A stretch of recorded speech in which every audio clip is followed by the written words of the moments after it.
In lepo pozdravljeni nazaj. Naj vas še spomniva na dan za zemljo, zdaj je vendar teden zemlje, ne? Ja, cel teden je teden Cel zemlje. teden je teden zemlje.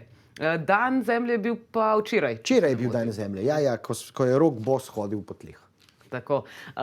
Naj vas pa tudi pozoveva, da je danes dan oblačil iz druge roke, tako da če imate kaj iz druge roke, le oblecite to danes, vendarle ne potrebujemo ves čas novih oblačil. Slovenci menda zavržemo kar 12 kilogramov oblačil na leto. Si morate misliti, to je kar precej. Še nekaj pa lahko tudi naredimo za našo zemljo in sicer uporabimo javni prevoz ali se odpravimo na pot kar s kolesom. Kajti, kakšno je stanje v prometu, predvsem pri osebnih avtomobilih, nam bo zdaj zaupala Gala.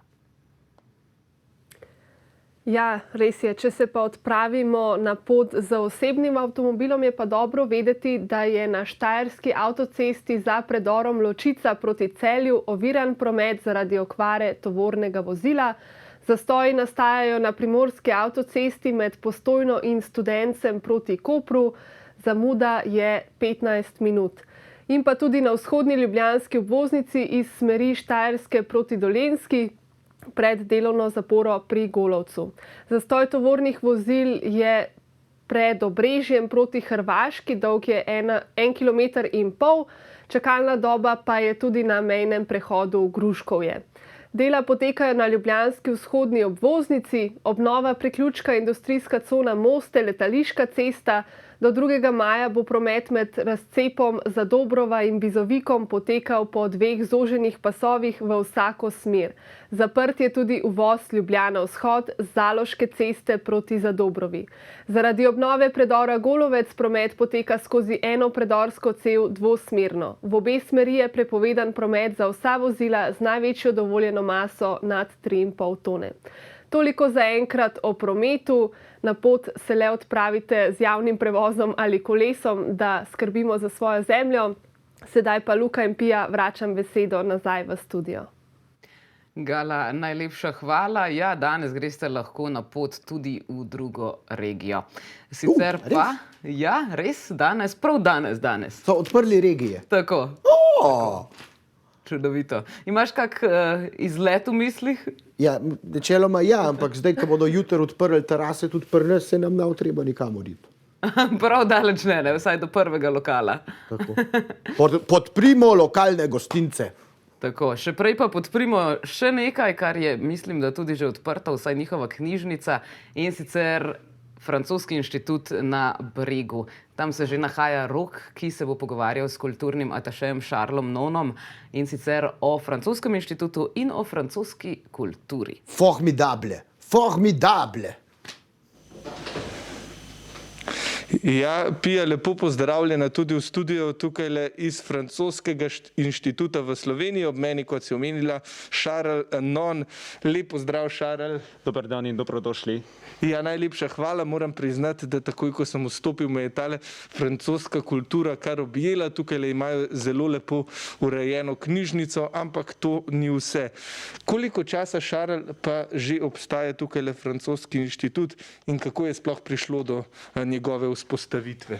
Torej, inštitut obstaja od leta 67, to se pravi, da smo se letos posvečili proslavi 54. obletnice. Takrat je bil vzpostavljen kot del francoske kulturne mreže v tujini, to se pravi, da je šlo za sestavni del francoske kulturne diplomacije. Torej, lahko rečemo že kar bogata zgodovina, to verjetno ni že od začetka tako, da rečem, tako bogata knjižnica, tako veliko programa, to je verjetno, tukaj izgleda vse precej moderno, novo. Mislim, takrat smo že izvedli kar nekaj aktivnosti, moram pa povedati, da je že obstajal kulturni center pred drugo svetovno vojno. To se pravi, da Francoski inštitut, kot obstaja danes, je na nek način nadaljevanje kulturnih, intelektualnih zgodovinskih povezav, ki so že obstajale prej. Ja, kakšne pa so recimo te povezave med Slovenijo in Francijo, da rečemo v preteklosti? Morda smo bili najbolj tesno povezani prav med ilirskimi provincami, ne? Od takrat naprej pa verjetno je že prej obstajalo kaj, ne? Ja, imate prav.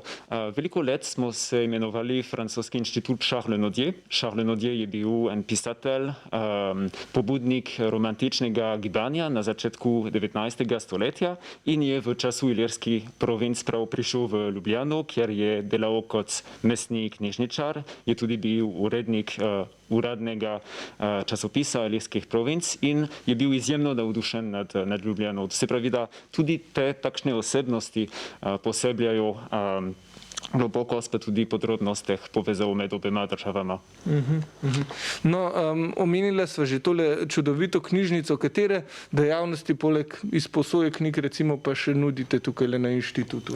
Torej, jaz bi rekel, da tečaji, izpiti iz znanja francoščine in mediateka so glavni stebri našega delovanja.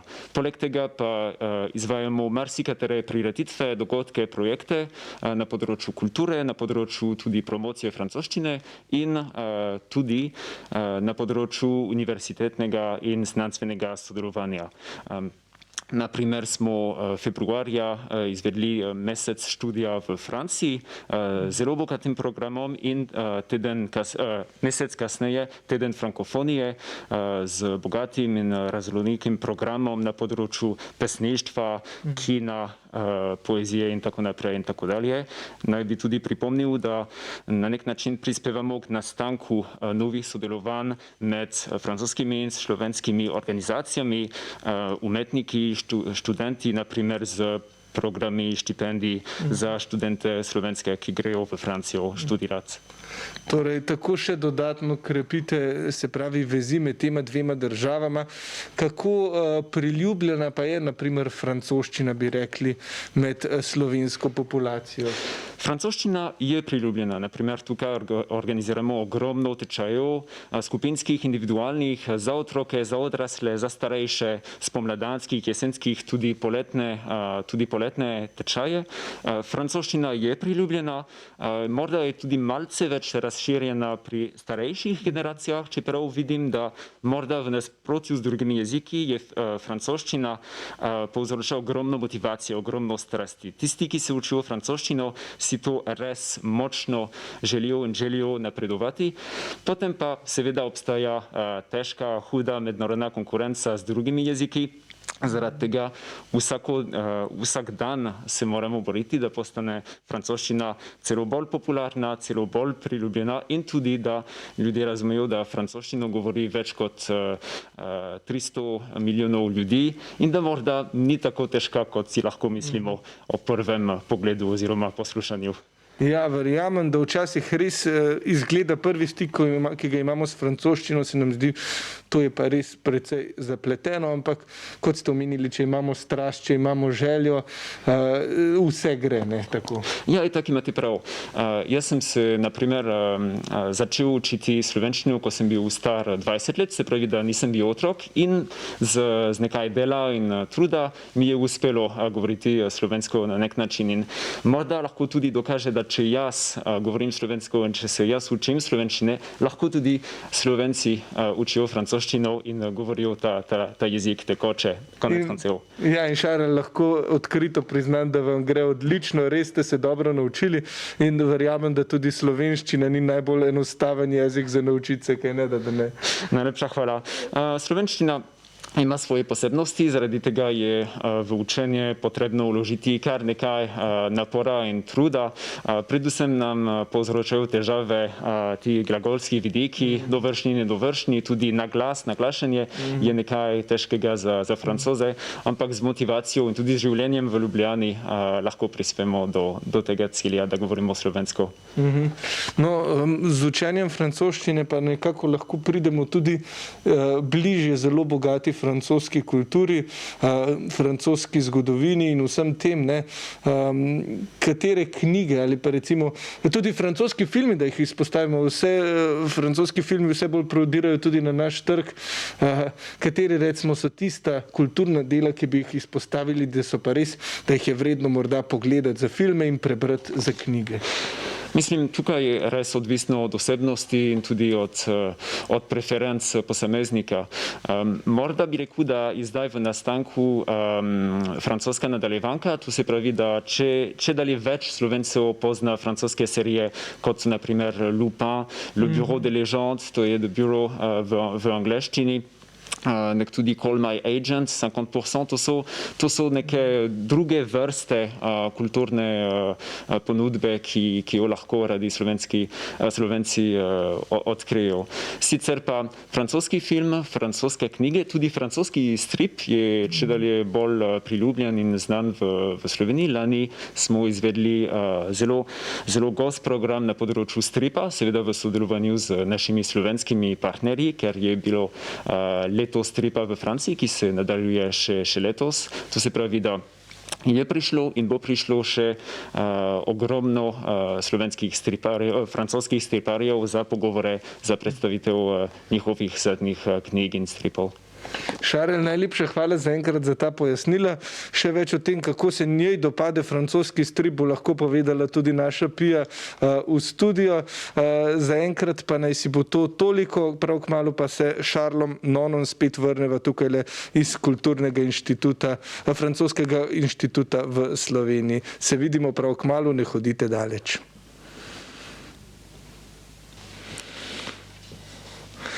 En prav lep pozdrav spet nazaj iz francoskega inštituta tukaj na Bregu, torej ob Ljubljanici, ob meni Šarel Non. Šarel, lep pozdrav spet nazaj. Lep pozdrav. Tako, zdaj zanima me predvsem, kakšne so razlike tudi med francosko in slovensko kulturo. Rekli ste, da ste prvič prišli v Slovenijo nekih 8 let nazaj. Kaj ste najprej opazili, kakšno posebnost, kaj pa ste rekli, tole je pa drugače kot v Franciji? Večjih razlik ni, je pa nekaj posebnosti. Morda bi najprej izpostavil odlično, presenetljivo obvladovanje tujih jezikov strani Slovencev. Naj gre za romanske, za slovanske, za bolj eksotične jezike. Morda tudi dejstvo, da Slovenci lahko postavijo zelo jasno mejo med zasebnim in delovnim življenjem. To se pravi, da obstaja zelo zdrav način življenja in morda bi tudi lahko to povezal z tretjo razliko, da Slovenci imajo zelo tesen, zelo intimen odnos do narave. In to je kar lepo in lahko je Slovenija model na tem področju, tudi za Francoze. Ja, hvala, no, na to res smo lahko Slovenci precej ponosni, seveda pa ravno včeraj, ko je bil Svetovni dan zemlje, je bilo še vedno lahko tudi tukaj kaj izboljšamo in na to tudi radi upozorimo. Šarel, kaj pa glede kulinarike? Francija slovi po svetu kot država morda celo z najboljšo kulinariko. Kaj pa se vam je tukaj, da rečemo, dopadlo in katera stvar vas ni tako pritegnila? Juha. Naprimer, tukaj ima juha osrednjo vlogo, česar nima v Franciji, medtem ko pa v Franciji, naprimer v zaporedju jedi bomo po glavni jedi jedli solato, vse skupaj z siri. To so manjše razlike. Potem pa jaz bi morda rekel, da kulinarični zemljevid Francije je tako barvit, raznolik kot v Sloveniji. Potem je vse odvisno od regije. Naprimer, jaz pridem iz Alzacije, to se pravi iz te pokrajine, ki leži na meji z Nemčijo in so tam seveda lokalne jedi močno nemško obarvane, kar mi je zelo všeč. To se pravi, da lahko greste v eno drugačno regijo in odkrite povsem drugačne jedi in drugačne navade, seveda. Kaj pa takole, ena stvar, ki sem jo opazil, tudi sam sem teden dni preživel v Franciji, dve stvari, ki sem jih opazil, torej ena stvar, da se notri sprehajamo v čevljih, druga pa so me presenetili predvsem filmi, ki so vsi tudi sinhronizirani. Recimo mi je bilo prav zanimivo, da smo gledali Harryja Potterja v francoščini. Harry Potter, ne? Ja, tako je.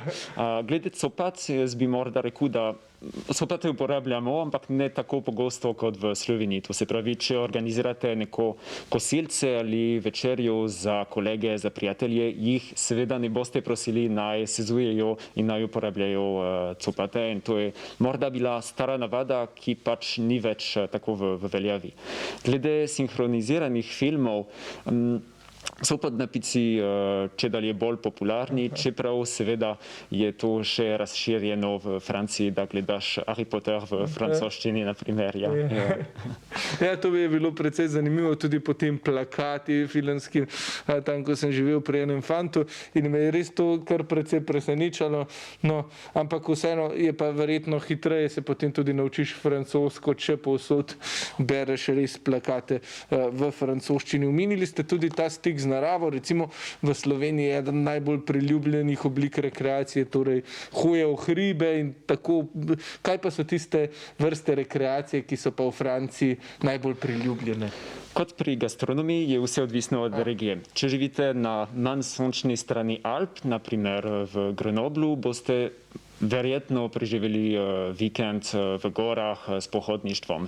Če živite na obali, morda z ribolovom ali z kolesarjenjem, medtem ko pa če ste v Parizu, boste med vikendom šli na pijačo s prijatelji, potem zvečer v kino ali v opero in potem spali, ne vem, do 11. ure in še gledali neke nadaljevanke popoldne. To je čisto odvisno od, seveda od generacij, ampak tudi od mesta oziroma vasi, kjer živite v Franciji. Ja, omenili ste tudi, se pravi, to 11. uro, ne, bi rekli, da so tudi razlike, naprimer v urnikih ljudi. Zdaj rekli ste, da je pri vas manj ločeno zasebno in poslovno življenje. Kaj pa ure se spreminjajo? Hodite kasneje spat, kasneje večerjate, kako je s tem? Ponavadi gremo lahko kasneje spat, ja, seveda, tudi v pisarne malo kasneje, ob 9. naprimer, gremo v pisarne delat, tudi kosilo lahko začnemo ob 1. Prav tako malce kot v Sloveniji. Bistvenih razlik ni, so pa neke manjše podrobnosti. Naprimer, v Strasbourgu se približujemo slovenski navadi, medtem ko pa v Parizu bomo šli v pisarne malo pozneje in tudi odšli malce pozneje zvečer. Zdaj vem, da je to malce težje vprašanje, kot ste rekli, in pri gastronomiji in pri načinih rekreacije, tudi kar se turizma tiče, Francija tako velika, da bi verjetno lahko 1,5 ure govorila o vseh turističnih destinacijah, ampak tako, naprimer, če gledalke, gledalci si začrtajo kakšen izlet po Franciji, tako morda čez celo Francijo, kaj so tiste stvari, ki jih pa res ne smemo spustiti na našem izletu po Franciji? Slovenci zelo dobro poznajo Pariz, tudi pariško regijo, to se pravi Ile-de-France, tudi Azurno obalo. Morda priporočal Slovencu, ki se odloča za izlet v Francijo, da si izbere bolj skritne kotičke. Tiste regije, o katerih morda ne govorimo toliko kot o drugih regijah, naprimer Normandija, Lorena, Picardija, ker tudi z vidika dediščine, športnih aktivnosti, kulture in tako naprej lahko marsikaj odkrijemo in tudi te manj znane regije imajo ogromno, veliko zakladov. Torej priporočate res, da gremo tiste skrite kotičke še raziskati, mogoče tudi severno obalo, da rečemo čudovito, kaj ne.